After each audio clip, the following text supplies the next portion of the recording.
This is a pronunciation video for the blood system, which is chapter 13 in your textbooks. If you want to open up to the blue boxes and the terminology words, you can follow along.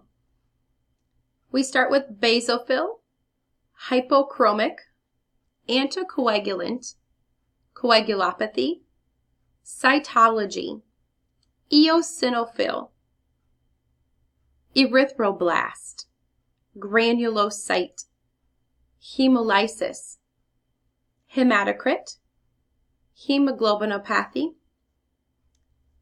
anisocytosis, megakaryocyte, leukopenia, monocyte, morphology, myoblast, myelodysplasia, neutropenia, polymorphonuclear, phagocyte, poikilocytosis, sideropenia, spherocytosis, thrombocytopenia, plasmapheresis, leukapheresis, plateletpheresis, monoblast.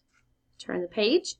Macrocytosis, microcytosis, leukemia, fibrinogen, hemoglobin, immunoglobulin, thrombolytic therapy, myeloid, thrombosis, granulocytopenia, pancytopenia, macrophage, eosinophilia, neutrophilia, electrophoresis, hematopoiesis, erythropoiesis, myelopoiesis, and hemostasis.